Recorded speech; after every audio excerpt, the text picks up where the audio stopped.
What is happening, everybody? Welcome back to another episode of Samp&Chance Wrestling. I am your host, Bobby Sampson. Joined with me, Lumberjack Chance Michaels. Chance, how you doing, buddy? Doing pretty good yourself?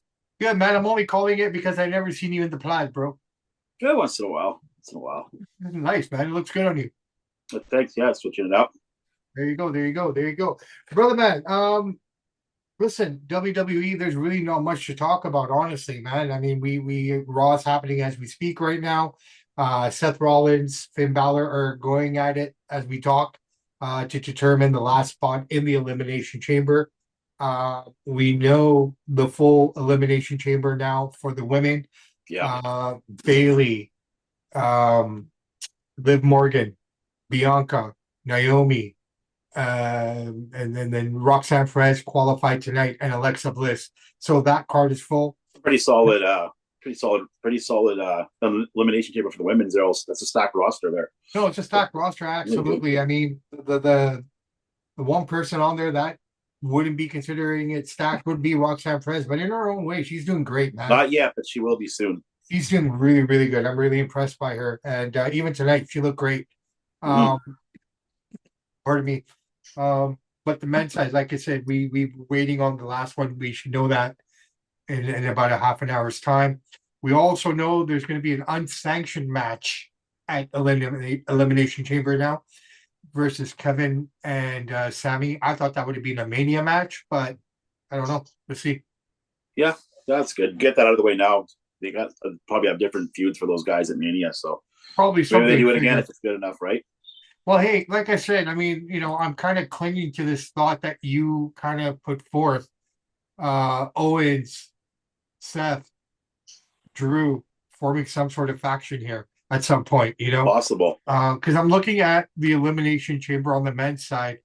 You got Damian Priest, you got John Cena, you got CM Punk. Those are three faces. Paul. Logan Paul, and who's the other guy in there, man? I apologize. But anyways, there's three faces, and two heels right now. Yeah. Ideally, it almost makes sense to have Finn win to get him in there. You'd think so to balance it out, right? So we'll see. Yeah. Well, I mean, I guess we'll find out when we're done here. But I think today it's AEW top heavy, man. Yeah.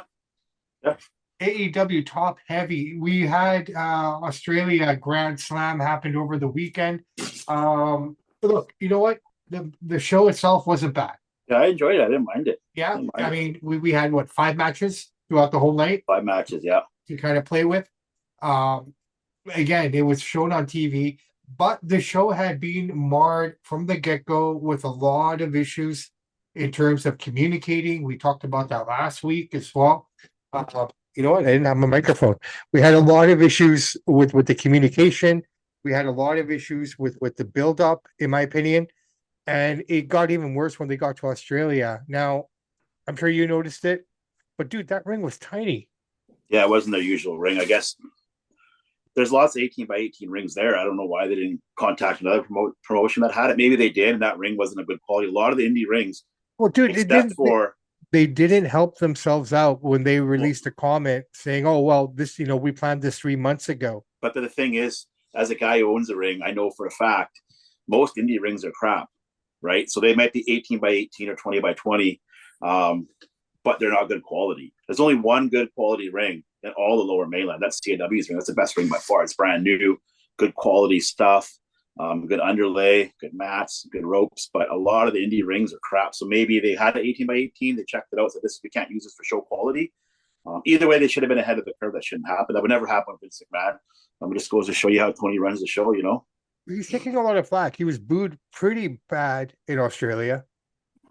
Yeah. I mean, he's just like, this guy is, I'm sorry, man. Like, the more I hear him talk, the more I hear him toot his horn. He's delusional. What's he watching? He's just a hardcore fanboy. He's a nice guy, but his daddy had some money, so he's just playing fantasy booking for the team. Right. But it's not even that, bro. It's just like he believes the own Kool-Aid he's drinking. Like, it's just that's what I'm saying. Like, it's like there could be 10 people in the crowd, but he'll say there were 10,000. That's what I say even about guys like Shawn and Triple H. These guys and Tony Khan, they're stuck in their wrestling bubble.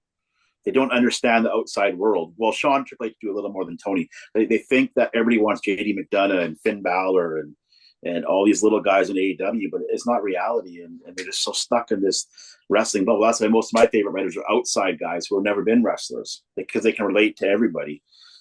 So Tony's, yeah, he didn't put on a bad show though, man. There were some good matches here, like Omega and Osprey No, we'll get into it. versus We'll get Fletcher, and into that it. was really good. But I mean, because of that ring, Buddy Murphy, Buddy hurt himself before the match even started. Yeah.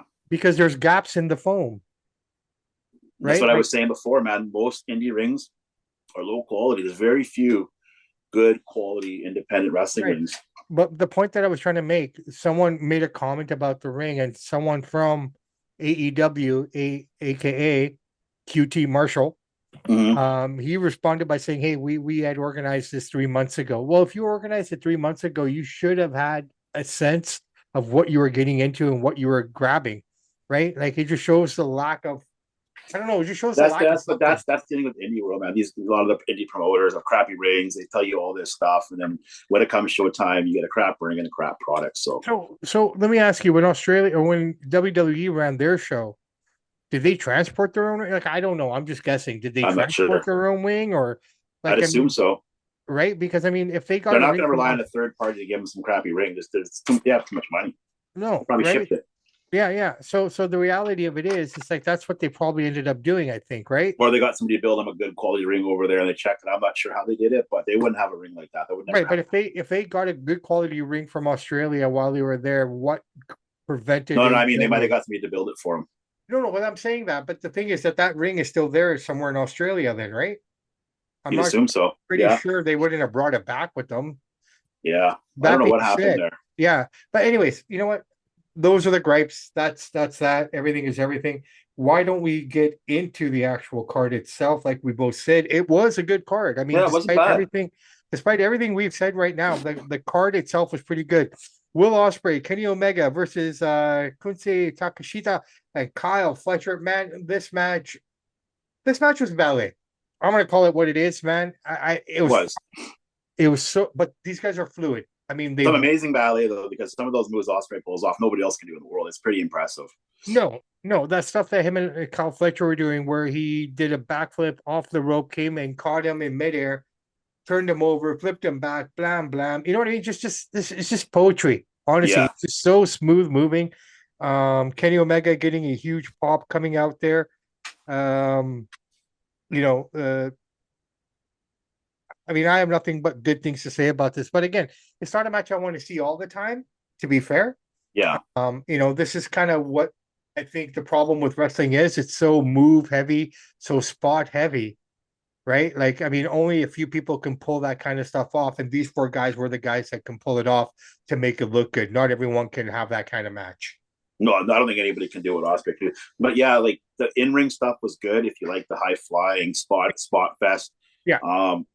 There was some good technical stuff. My problem is not enough selling, and none of four of these guys have any character. None of them have any charisma, really, and none of them can really talk. Even Omega. I mean, he's a good in-ring worker, but he doesn't have that box office appeal to him. I mean, Ospreay has a chance to get it, but he needs somebody to write some promos for him. But it was a good match. We like high-flying spot fest. Was good. Maybe they're going to do this match again. Maybe out of the four tag, like I wrote on X, they might split this up and start having individual feuds out of it. I don't know, but it was a good match. Yeah. No. It appealed to the AEW fan base for sure. They were going crazy for this. No. Again, the crowd is crazy for it too. Yeah. No, I mean the crowd, despite everything, they showed up and whatnot. Oh, the other issue I had before we move on here. This was taped Saturday night in Australia, which is technically about Friday, late Friday night, our time. Now, if they were going to put, again, this is just me, if they were going to put this on TV after the NBA All-Star game on Sunday, wouldn't it have made more sense to record the show itself on the Sunday? And they wanted to get out of there and fly back, get ready for Dynamite. I get that, but Dynamite's on Wednesday, bro. It doesn't take that long to fly anymore. It's not like I know, but the long flight, they're jet lag. They want to give them a few days to recover to have a good Dynamite show. And they also were thinking, you know what, we're going to come in off the NBA, get backpack off some of their fans, and hopefully that'll translate over into the Grand Slam show. Is probably the thinking behind it. Well, they're thinking is what they're thinking possibly might be is what you're saying, but what I'm looking at is the opportunity. I mean, you basically all the results are out. So I mean, and considering the time it came on, when did the NBA game end? About like 6 o'clock. 6 o'clock. So it's 9 o'clock back east, Yeah, right? So I mean, you everybody already knows who won. yeah. That's what I'm saying. Like this Well, is it what was all on YouTube. I watched the whole show on YouTube. I didn't even watch it on you're TV. right. I didn't know that, right? And I told you when I talked to you, I told you, yeah, this thing's already happening. I was already watching on YouTube. I go, oh, okay. Well, Yeah. waited till last night Mm-hmm. to watch it. But I mean, it's just these are the things that I don't understand. Is Tony trying to break it? Is Tony trying to make it fail? You know what I mean? Like it just No, he's just caught in his own bubble where he thinks this is the way to do it. And I'll give him credit. He did book some good, like he booked some good matches here, like the Moxley and Claudio and Jay White and Cope, as they call them, matches. no, Pretty, no, it was dude. pretty good. Yeah, dude, no, the card was fine, right? Let's get back to it. Mercedes Monet, Harley Cameron. We both said Monet would win this one. Harley Cameron, she still shows that she's a little green. She's Mm-hmm. gotten better as time has progressed. This girl can really rap though, eh? Oh yeah, She's yeah. You really know what? good. Monet probably the best. I'm surprised. I'm saying she's probably the best female wrestler got at AEW overall. She had the best matches at least lately. Yeah, no, she's had some pretty decent dance partners. What I like to see is her and Tony Storm go at it now, like build something up there. You know what I mean? That would be something fun to watch. But what did you think of the ventriloquist mannequin? Puppet? Something, man. They're trying. They're trying to make it. They're trying to bring entertainment. So I'm not going to knock it. At least they're trying to Yeah, bring. yeah. No, So again, Harley Cameron, like I said, she got a great pop for her entrance. I mean, she's an Australian native, so it was nice to see that. And yeah, and like I it got said, it got it got Cameron some exposure too, right? So like I well, said, that's it. fighting the top stars. So that Like was I served said, its purpose. like I said, while she's improved, you can still see places where she can get better. She's not fully confident yet, but I mean, No, time she's will still come and learning. she works, right?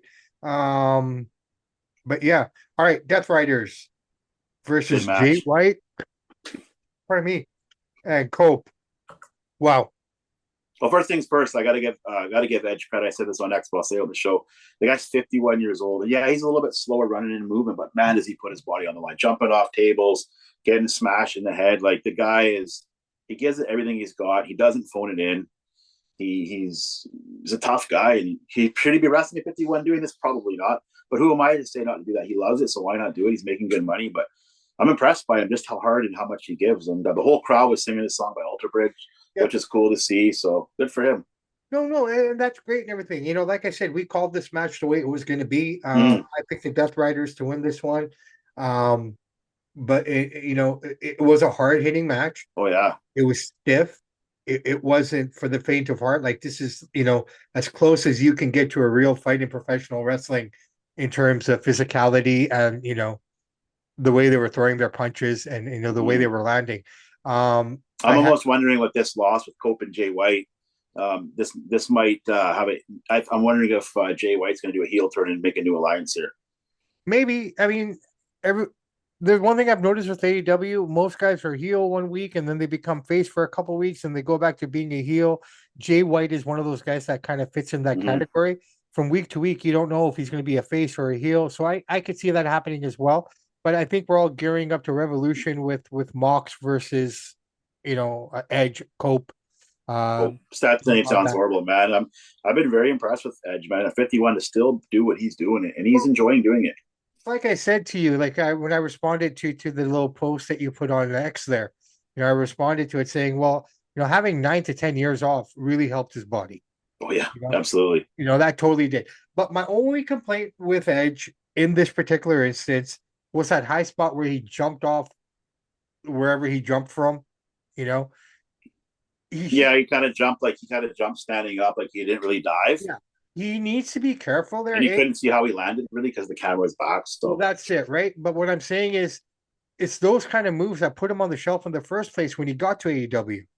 I think he's at the point now at 51 years old. He's accomplished everything he could ever accomplish in wrestling. So I Right. think now he's like, if I'm going to get injured and hurt doing a crazy spot, then I'm going to go out on my shield. That's what he's thinking. No, no, and I can appreciate that too. But at the same time, if you want to keep going and wrestle and stuff like that, then I think maybe you should now look at your repertoire a little bit and change your move set up a little bit, man. I don't think he's. I think he's gone kind of went into because he can't do as many moves as he used to. You can tell when he runs, he's a little bit slower. That comes at 51, but I think he's going for more of the hardcore, not quite Mick Foley style, but sort of like that as a way to get over. And it's working, man. Because I was very impressed. Weird. It's kind of reverse, right? You think you do this kind of shit when you're in your 20s and 30s, You not think so, but if you can't in do your the same moves you 50s. used to, I guess he's trying to shock everybody. Yeah. And now the one thing I will say, Marina Schaefer, she needs to start fighting, man. She needs to start wrestling. This woman is too good to be a bodyguard, in my opinion. I think they're just training her probably in the back there, like off camera, getting her ready. When I think she's Well, probably could pull off a decent match, I'm sure they'll throw her out there. she is a part. She was in WWE too. Well, yeah, but I didn't even know that. What'd they call her? Well, Marina Shafir, she was there at WrestleMania with Ronda Rousey and Shayna Baszler. Oh yeah. She's part of that crew. When The Rock pulled her out of the crowd in Yeah, I San remember that. Francisco, right? So she's been there for a while. Like she is trained as a wrestler. Yeah. She can go. So she's a part of Ronda Rousey's Four Horsemen, Okay. Yeah, that's right. Now you say that. right? All right. Okada versus Buddy Matthews. You know what? This was fun. I really enjoyed it. I felt bad for Buddy because he had to start the match with an ankle injury right off the bat, but he sucked it up. And these guys put on a really good match, man. What I liked about this, they made Buddy look like somebody who could beat Okada, Yeah. I'll be right? honest with you, man. Like I like that Buddy Matthews in really good shape now. He's in better shape now than he was when he was in WWE, which is goes to show you he's taking his craft serious. Yeah. He's trying to improve his body for look and appeal. Okada to me is I don't know. I don't really enjoy him. I don't know. I find him. I guess he's not as good as he used to be. He's getting a little bit older, a little bit slower. But I know that AEW fans really like him. But I don't really enjoy him, to be Well, honest with you. He's had honestly, some great matches in his day, but look, I don't think he's done anything great in AEW personally. and I was going to piggyback off that. Okada, the best Okada was in Japan, Yeah. right? He was everything that they say he is now. He was then, in my opinion, the Okada that we've gotten is really watered down. Um, Again, I think it's his age and everything. He looks great for his age. Don't get me Oh wrong, yeah, no, oh, yeah, he looks in good shape. but I mean, the way the Japanese do business and the way they wrestle, I think they take more off their lives and their careers than North American wrestlers do, just because of the Japanese strong style, Oh right? yeah, So that plays that. The way Okada hit the flying elbow was hilarious. That was funny, yeah, that was a good spot. right? I think the worst part for Okada on this match is when he decided to take the title and go home. That was a waste of a moment, in Yeah, my yeah. opinion. But again, what are you going to do? It is what it is. Yeah, Uh, overall, it wasn't a bad. Like, I do enjoy Moxley and Claudio as a tag team. They work really well together. This is too yeah, bad Claudio has no charisma or pizzazz. Great worker, tough as nails. It's kind of like a Gunther kind of thing. Actually, probably even better in the ring than Gunther. But he just can't talk on the mic. That's the only thing killing the guy. yeah. Well, I mean, if you want to just take a quick break, I like the way they're building the story now. We got basically 2.5 months to build the story with Jay and Gunther, and if it's any indication of tonight, man, this match should be either it's going to be really good at Mania or it's going to Mm-hmm. be too hyped up and it's going to be a shit match. I think Uh, it's going to be pretty good. but the back and forth, this is fun. I like it. Like, I mean, they're I really, like, yeah, man. Like I said, I like the guy. I'm glad the Yeet movement, they recognize how popular but it is. You had to they're give it to him. playing off of that because, like I said before I came up here, I was watching Raw, and Jay's now using that that commentary, those comments, as a part of the program, also including a lot of the people in the back area as well, like the fair talent, saying that no one believes I can beat Gunther. Mm. No one in the locker room, people online. Like, I won the Royal Rumble. What else do I have to prove? Like, And he's got the number one selling shirt right now. The kids and the teenagers, more so the kids, will say like 7 to 13, absolutely love this guy. The Yeet thing is huge. It's all over social media. Go on TikTok, go on X, go on Instagram, and you got random people, social media influencers saying Yeet, shouting it out. The WWE had to go with him. He's just too popular not to. So I'm happy for him. yeah, no, definitely, You definitely. can't Look, deny him.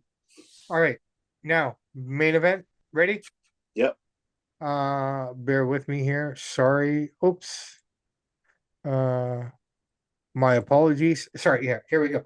Mariah May defending against Tony Storm. Now the storyline here was a few months in the making. Tony coming back with the amnesia, working her way up and fooling everybody on the show that nobody watches. And this is again Collision, man. They got to put this stuff on Dynamite, but they don't. But this match was great, man. Tony's mom made her gear for her. The crowd went wild for Tony. Mhm. Um, the match itself was okay. I won't say it was like a great display of anything, but for me, the way Tony hit the guardrail, that's something that stands out right off the top of my dome. The way the crowd popped for her when she won. So I mean, the right person won. Yeah. Um, I but think they're gonna have I think they might have a rematch here, and I think they gotta adjust Mariah May's character a little bit. It's yeah, good for her to get some work with people like Tony Storm, who's one of the best women in AEW besides Mercedes Moné. But I could see a shift in Mariah May's character coming out here, and maybe a new direction for her. And I think we'll see a rematch yeah, no, eventually. maybe. I mean, the way they do these things in AEW, you don't get the rematch right away, right? I mean, they built this up. I'll give them credit for this one, man. They really did a good job with this storyline Mm-hmm. from London to Australia, all the time in between. It made you wonder, okay, what are they going to do? How do they play this out now? What's Tony Storm going to do? And it worked wonderfully, man. I have no issues with any of it. I thought it was great. Ideally, I'd like to see Monet and what's her face get together soon here as well. Or Tony Storm, yeah. you'll see that eventually. The paths are going to cross. They It's have to. inevitable. They have to. All right. Sticking with AEW, Miro's gone. What's that other guy there? Ricky Starks is gone, who showed up on NXT Oh, did he? already. Yeah, but well, they're gone. They don't have any 90-day Yeah. laws or anything, so they can go wherever they want now. So I think the only guy they're messing with is Malachi. Yeah, I hope that he doesn't bring back Miro. There's no need to bring him back. He didn't offer much last time around. He couldn't do anything in AEW. No, I you know hope they what? don't bring him back. I think the one guy you need to bring back is Malachi.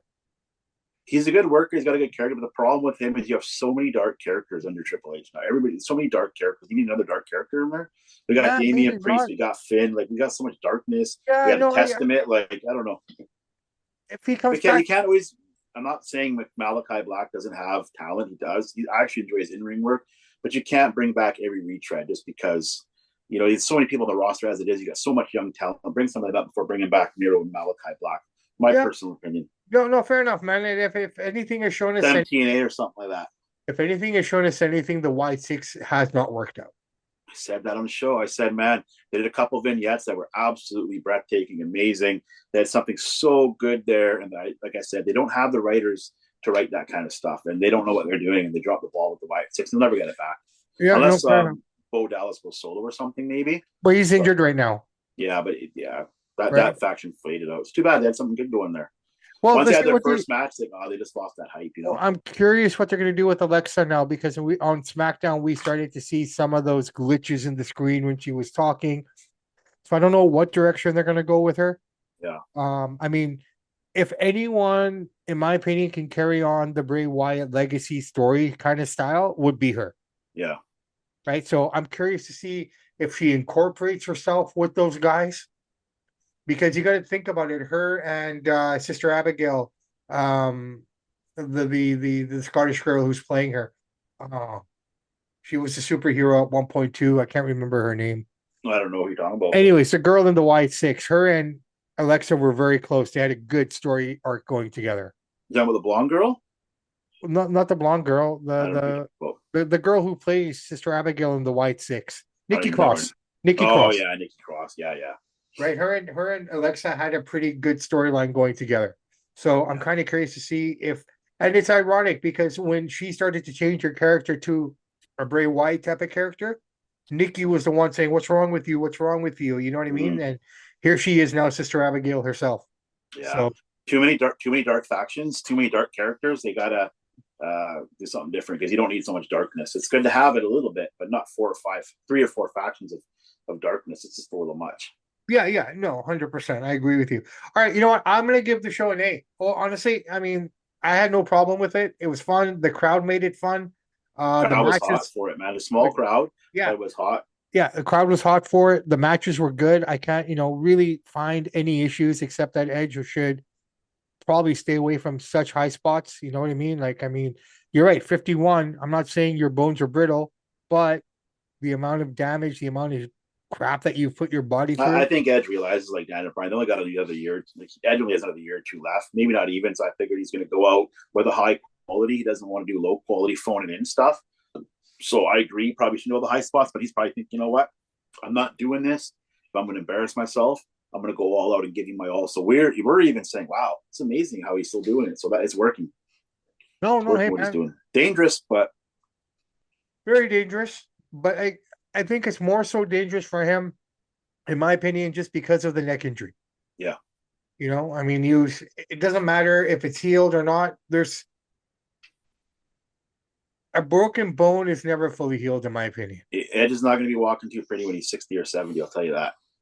Oh, let's hope. Let's hope for the best, right? Mm. Yeah, it I was a hope good card. not. I give it 3.5 out of 5. It was pretty good. It wasn't too long. It wasn't only 2 hours or Well, I whatever. think that's why I gave it an A. It was Yeah, quick. get some good matches. One of the better cards Tony's put on a while. It was pretty solid. Maybe he shouldn't do pay-per-views and have everything on TV then. Yeah, it wasn't bad. Like he put some good books, some good matches, and for AEW it was decent. I enjoyed it. Not Now, bad. I don't know And if MJF and Hangman Page have a good little rivalry going on here too. hey man, like I said, there's a So lot going on in that company right now. It's just like, these were the shows, these were the matches that we were given. So looking forward to Dynamite to see what comes next. We got Revolution coming up in March. yeah, So yeah, let's keep our eyes peeled for that. We got Elimination Chamber coming up in March as well. So we got both roads going there. Um, Now we should know who won tonight between Seth and Finn. So we'd have both chambers complete. And looks like we're getting an unsanctioned match between Seth and Sammy in Toronto. So you mean Kevin or Seth? Kevin and Sammy, sorry, Yeah, in Toronto. So we got those three matches at this time. Let's see what else they give us. All right, brother man. I tell you what, I think we've covered everything we needed to say today about wrestling. I think so. You got anything? No, we pretty much covered it all, man. All right, brother man. Well, it's that time of the day. I'm Bobby Sampson. He's Mr. Chance Michaels. And in the words of the great ACDC, those that download, like, and subscribe to the podcast, salute you. We do salute you, ladies and gentlemen. It's 2025. It's February. We are officially into the year. Faith, hard work, and patience, my friends. And this is the key. Without it, you're just going to be spinning your wheels in mud or snow, with no traction. You got to have patience, you got to have faith, but you got to work hard. Ultimately, at the end of the day, there's people going to be out there that are trying to destroy you, wreck your life, make an issue for you. You know Oh what? yeah. Those people, God bless them, because that's all they got, Mm-hmm. right? So you know what? Just keep working hard, everybody. Please, just don't stop. Don't believe the hype. Don't believe the negativity. Just believe in yourself. Believe in the passion, and believe in the people that want you to succeed. Samp and Chance are out.